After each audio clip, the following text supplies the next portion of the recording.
Welcome to our forum discussion on the roots of prejudice. All four participants in today's discussion are high school students from Africa. Let me introduce them to you now. First, from the Gold Coast is 18-year-old Alfred Bannerman. We call him Nini. It all started, Nini tells us, when he was born. He looked like a little old man. And Nini is a term of respect for an old man. We still call him Nini, and he considers it a term of respect. From Nigeria, Mohamedou Liman, 18 years old. From the Union of South Africa, Dix Lobjer. Dix, well, you should see him do the rock and roll. From Ethiopia, 17-year-old Nabiet Tafari. It was Nabiet's suggestion that we start this discussion with a prayer in case there should be violence later. What you heard was Nabiet from Ethiopia giving a prayer in the Ge'ez language. He's a Cop by religion, Amhara by race, Hebrew in origin, and an African since he's been to America. How should we start this discussion on prejudice? Would it be unfair to ask each of you what your own prejudices are? How about you, Nabi? Actually, I'm prejudiced against the Italians, and I have been prejudiced against the Mohammedans. Since I arrived here, I have developed some new prejudices, and I never felt that I was a Negro till I came to this country. Why? Because my tutor in the monastery told me that I was not a Negro, but I was a sunburned Hebrew. You mentioned that you have prejudices against Mohammedans. I am a Mohammedan, and I have prejudices against Christians, too, in southern Nigeria. So you said you have prejudices against Christians in southern Nigeria. Is that particularly because they are Christians? I'm a Christian myself, but I have no prejudice against Mohammedans. I rather prejudice against whites. But why have you got prejudice against the whites in the Gold Coast? I think it's a sort of this kind. At first, I was not prejudiced against whites anyway. I was prejudiced against fellow Africans because I had some opportunities which some of the Africans didn't get. I was brought up in a city. I lived the Western way. I dressed the Western style, and I did everything Western. And so I was looking down upon fellow Africans who live in the villages, in the rural areas. As I developed, I started getting some political ideas. Especially, I'm very much interested in the problem in South Africa. We hear quite often about how the blacks are treated there, how everything goes on there. And for instance, everybody knows that we get good friendship and peace in the world through games like the Olympic Games and those kinds of games. But everybody knows that the team from the Union of South Africa has not got a single African, which means the people in South Africa think of themselves as superior beings. And this thing gives me more ideas just to be prejudiced and discriminate against the whites. And so I'd like you to explain to me some of the policies of the apartheid system and the basic idea to the logical conclusion. Well, in South Africa, one must realize this fact, overseas people especially, and that is that this is the first case in history that a white nation has settled itself in a black country. In the whole of Africa, there are 190 million Africans, 190 million Negroes. Yes, yes. And in Southern Africa, there are almost 3 million white people. That means less than 3%. Now, in South Africa itself, the blacks outnumber the whites there by 4-1. In the States here, they outnumber the white people outnumber the Negroes 8-1. For that reason, and for the reason, and for this fact, that one cannot ever draw a parallel line between the Negroes in South Africa and the Negroes in the States. The Negroes in the States are far above the Negroes in South Africa as far as education and civilization goes. Now, the government's policy of apartheid, that policy, the guiding principle of this policy is to help the non-whites in South Africa to self-realization in their own territories and within their own communities so that they can govern themselves. Gradually, they'll be giving more and more power to govern themselves. Now, that's what the guiding principle is, and that's what the white man in South Africa is doing. Yeah, let me make this point clear. You say they want the Africans to develop themselves. And so will you allow the Africans to get their own governments and their own representations? Or will you like to give them the rules and the laws by yourselves? No, we force them and do everything. We're not going to force them to do anything. No, the point is, I know that in South Africa you have a government, and there is not a single African in the government. There are 9 million Africans as against 2 million whites. Why is it that there is not a single African in the government of South Africa? Well, there are 9 representatives for the... But I mean, how can 9 Englishmen or 9 Europeans represent 9 million Africans? How can they know their problems and their ideas? These people are Africans. You believe in separateness. The Africans separate and the whites separate. Well, how then can it happen that you get whites representing Africans in ideas since they are separate? I don't think that is fair either. Since the people in the House of Representatives, do you call it that? That's right. They are supported by the taxes paid by the natives, aren't they? No, just a minute. There, you've gone altogether wrong. If South Africa was to subsist on the taxes that the Bantu in South Africa pay, then South Africa would drop just like that. Then, okay. on what do they support? What supports them?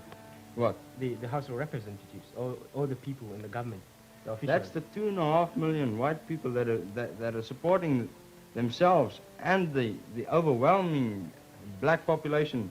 12 million black people. It's those 2.5 million to 3 million white people that are supporting the lot. Could you just explain how they are able to support themselves and how they are able to support? You mean the white people? Yeah, and how they are able to conduct this development without the assistance of the natives? Because they've got the Western idea of working, and they've developed that country. Oh, I see. They've developed that country through the Africans working. I know that the whites in South Africa went down there because of wealth.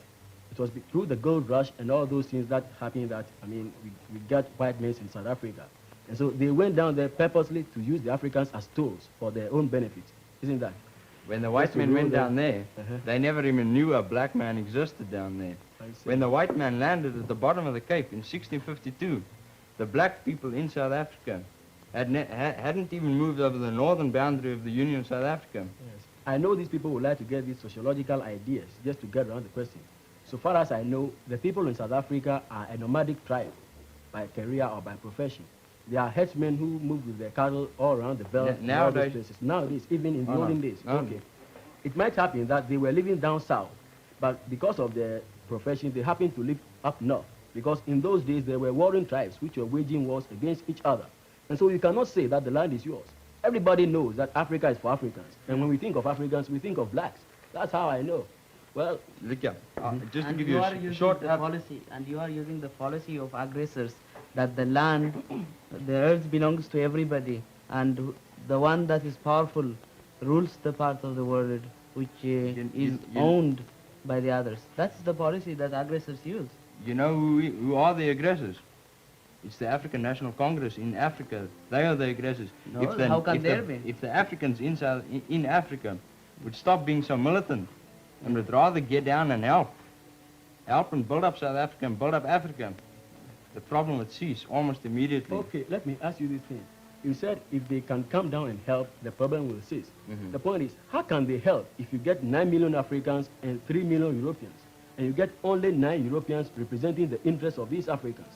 Do you believe, let me ask you this personal question, do you believe, according to your apartheid policy, in getting 2 South Africas, one South Africa for the Africans and one South Africa for this thing, with 2 different colonial policies and 2 different foreign policies? If you don't, give me the answer. Well, I wouldn't be able to give you the definite answer right now.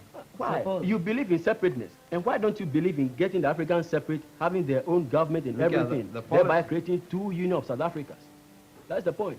But that, if so far as you believe in apartheid, it means you believe in separateness. Then keep the Africans separate with their own governments, with their own money, with their own everything, and keep the whites separate. Excuse me, I'll just come in there.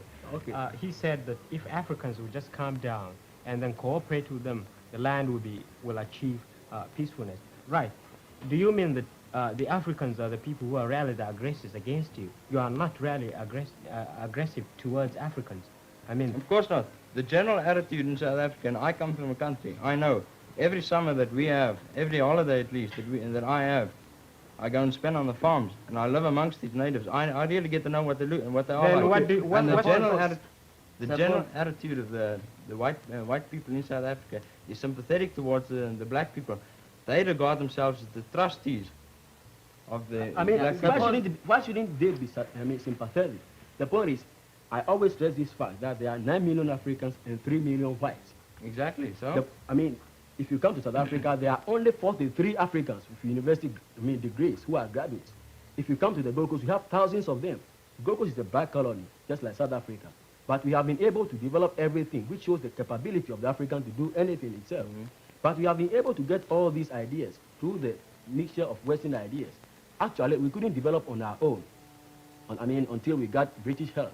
And since we got the help, we have been able to do everything ourselves. If you go down to South Africa and help the Africans with your ideas, getting, free mixture of ideas, everything will be okay. But the point is, you use the Africans as tools. You tell them that don't be in this city after 9 o'clock, don't wear this thing, don't do this thing, don't go to America, and the Africans don't go any part apart. Anywhere at all outside the South African Union. You know, the white people in South Africa aren't allowed in the black areas either after dark. It's because you created this situation. Why don't get free mixture? You look down on the Africans, that's the point. Am I quite clear? Because you said you believe in separateness, and I want you to come down to this point. You have not answered my question as yet. Just let me interfere. What's the fundamental cause of all this discrimination in South Africa?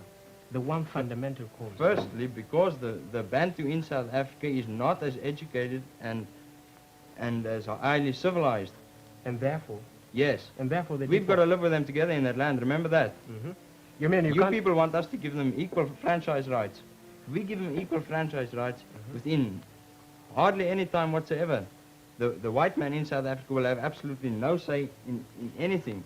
But you have been... In this case, you don't have any choice. Suppose, now you think that if the society of the white and the society of the blacks is mixed, it will be quite dangerous for you because these people are not as civilized as the white. Exactly. Suppose these people are kept in separation and you educate them, and the government, I think, believes within the 20 years they will be of the same standard as the white. And this means that you are giving them help mechanically, and unless you mix with them, if they are as good as you, then they will say, get away, who cares for you? Yeah. You must realize the fact that they will do so because you were not exchanging ideas for developing these people in terms of friendship. But that's exactly what we're doing. No. The black man and the white man in South Africa are working together. No. There's constant contact between the ministers and the Bantu. No, but yes. How can 9 white men get the interest of 9 million Africans? That's the point. If you get the Africans there in the government themselves, it's not just they 9. Can be able. It's not just 9 men, and it's not the 9 million black people aren't just sitting there and waiting for the government to do something for them. They're governing themselves. They got local governments already. Yes. And they're getting more and more local government. Answer this question for me. I was asking you a personal question, if you don't mind. The point is, you believe in separateness. Yes, you believe that if you keep the Africans separate, entirely separate, and the whites entirely separate, you can be able to live in South Africa? Look, yeah, you mustn't take this idea of separateness or apartheid too literal. It doesn't mean that's fenced around and blacks live there and whites live there. That's how it is. Oh, no, if you go to South Africa, tell me this thing. You come near Johannesburg. Africans are not allowed to be in Johannesburg after 9 o'clock. Am I quite clear? Is it true? No, it's not. Is it not true? In Johannesburg, after dark, yes, it's just those hooligans that walk around there. After dark, any self-respecting Bantu or white person won't venture out of doors. Okay. Come to this point. If you go to the railway station, are not the same as you think of them. There may be the minority. I've been in contact with them all the time since I've grown up. I know what they're like. But how far does the government make use of those who are educated, for example? They're going back to help educate and uplift their people. No, they are not going back. The point is, you try to educate these Africans to go back and help their peoples. Exactly. But that is where I tell you that there are only 43 Africans with university degrees. How can these 43 Africans go back with their Western ways and Western everything to this African society and help the people? The people will not understand them because you are turning back to primitivism in South Africa. And so when these people go down to the Africans don't, as it were, get them nicely. You're always talking about you can't learn to swim unless you get into the water. Yeah. Well, you can't start educating them unless you send those that are educated back to you ought to start educating them, for the 300 years that, South Africa has existed. We have been in the Gold Coast with Western contact for only 100 years. But if you come to the Gold Coast now, we are able to do everything ourselves. We are, at present, I'm sitting down equally with you. You can't, it's absolutely unrealistic and stupid to compare South Africa with the Gold Coast. Yes. There's absolutely no comparison whatsoever. But basically we are all Africans. Just let me finish. Oh, no. Go on. In South Africa, at least in the Gold Coast, there has never been enough white men there constitute a nationhood. If the Gold Coasters at any time wanted to drive him out, and they drove him out, those white men have got England for their own land. We in The only South thing Africa I know haven't is, got our own land, old according to boy. the partition of Africa and the scramble for Africa in 1884, all the white men came to Africa and they settled at the places which suit them best, according to health. If you go to South Africa, the climate is Mediterranean in certain places, so you see white men there. If you go to East Africa, it is tropical, but because of the highlands, I mean, it's relatively cooler, and so you see white men there. That's why you get the mama in East Africa. In the Gold Coast, it is jungle, mosquitoes and everything, and so the white men don't like to live in the Gold Coast. That's natural. And Nini, and excuse me, Navy, and Dix, I want to ask you this. Dix just said that there weren't enough white men in the Gold Coast. Would your point of view be that believing in separateness, you've kept yourself so separated from the white men in the Gold Coast that maybe your standard of living has... No, ma'am. We were just keeping, side by side with them. I tell you at first that if you come to the Gold Coast, through the contact with the whites, we have been able to develop. We can never develop on our own. That's the point. But we got Western ways and Western ideas and Western health. That's why we are, as equal to the whites now. I suppose it's a different case with countries on West Africa.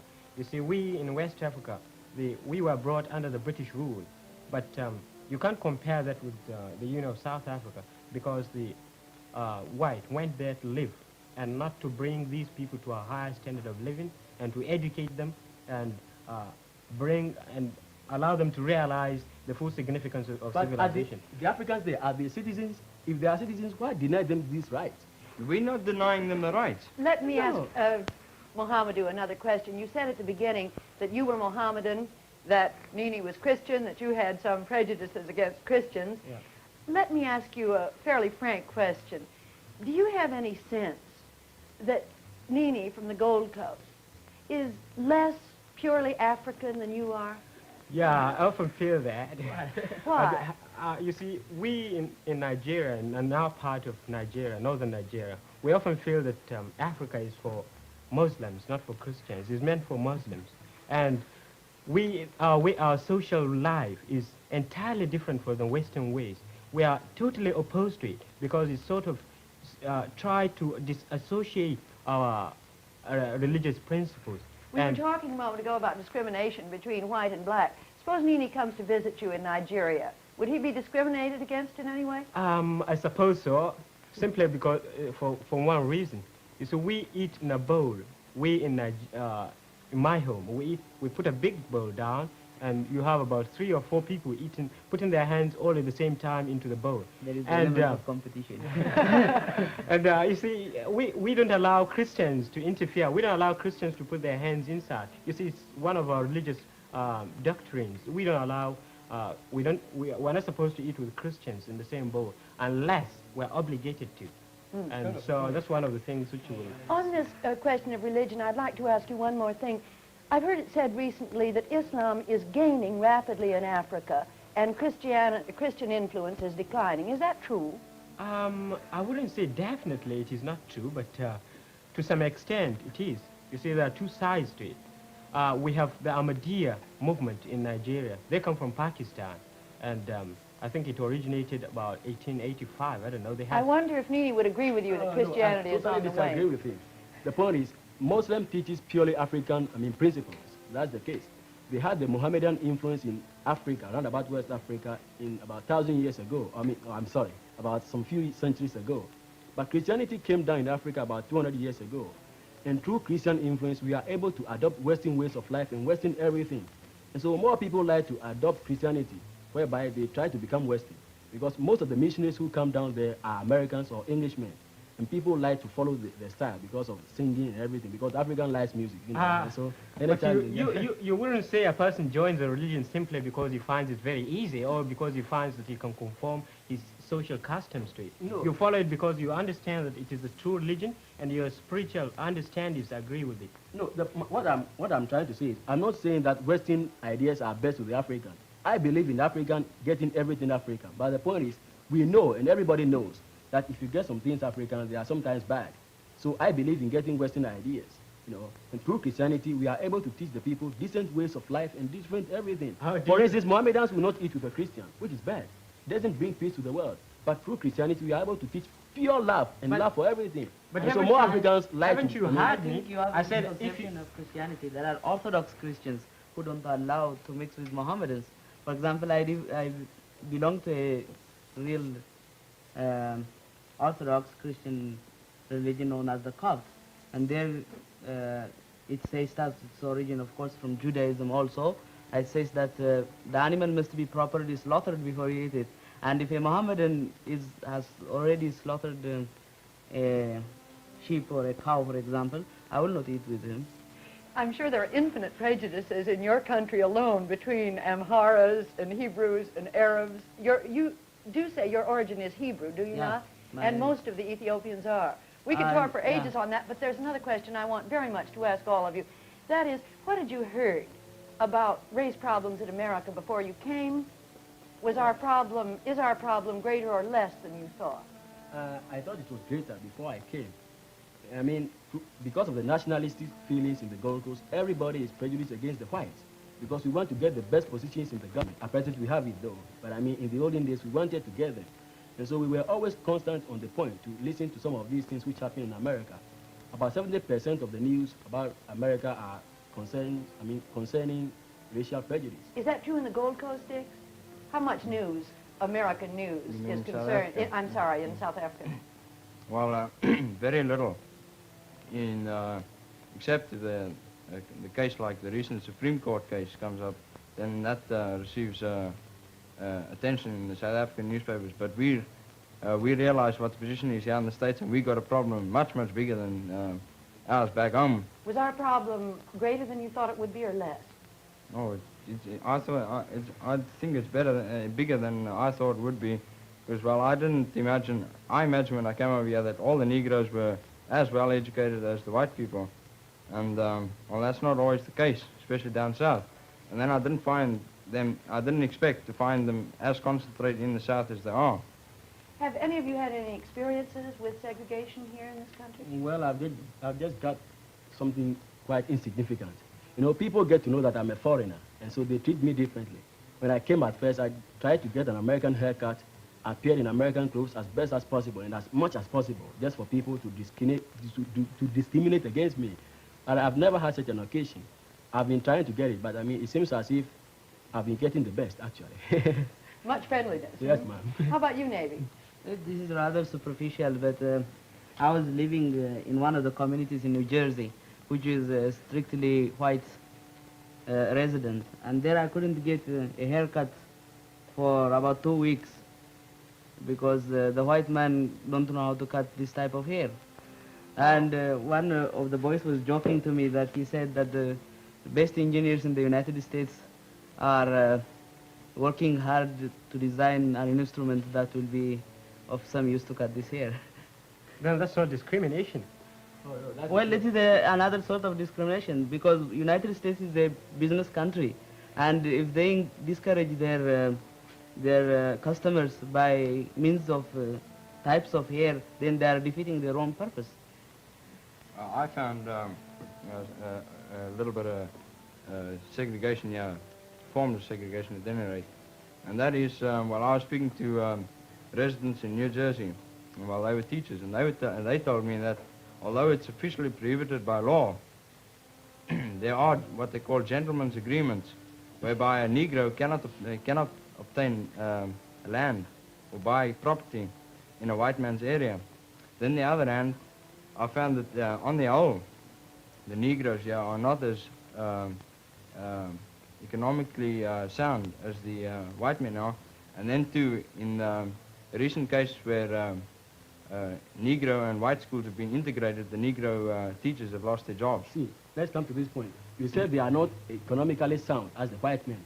The point is, in America, for instance, if you get much education, you get better pay, better job. If you deny the Negro opportunities to go to college, how do you expect them to get better qualifications, to occupy the better jobs, and get better pay for the houses? That's the point. I'm now getting some of these facts from the papers. I every day read about the problem which is happening down in Alabama, and I see quite a lot of those things. Those are some of the experiences of segregation that I've seen in America now.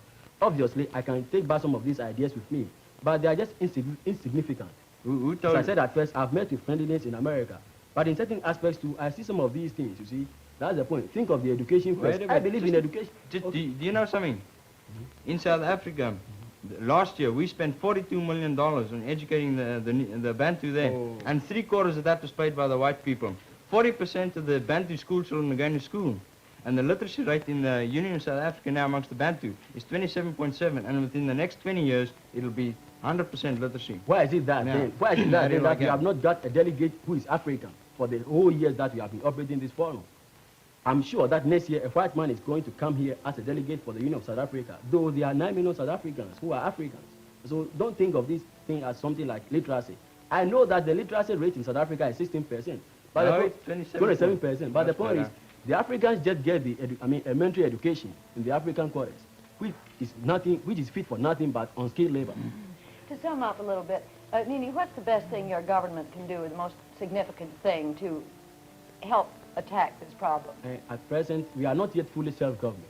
We do everything ourselves in the government. But the last point is defense and external affairs. Great Britain is controlling this. And the moment we become independent, we can prove to the outside world that the African can rule himself and the black can govern himself. And so what I would you think say that's to the your only government, thing. Dick? The government must definitely apply this policy of apartheid more firmly and more thoroughly, and apply it and carry it out more rapidly than it's done in the future. There's a final question I'd like to ask you.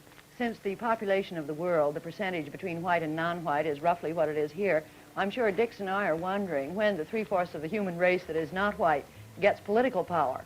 What are you going to do to the whites? Segregate them? Well, if we practice segregation, then we will be as bad as the white. So what we will do is we'll allow them to mix with us, and in the meantime unite ourselves like that we did in the Bandung conference. Well, listen to it. When Mr. Thurgood Marshall, the attorney to Miss Lucy, when he came down from Alabama to New York, this is what he said.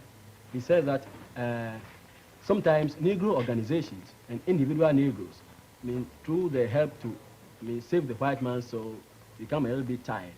And so I think probably that's our mission. To save the white man's yes, soul. just to save the white man's soul. Thank you, Nini. I'm sorry that's all the time we have. Thank you all. Next week, we'll continue the discussion with 4 other students on the roots of prejudice. Until then, we must bid you goodbye.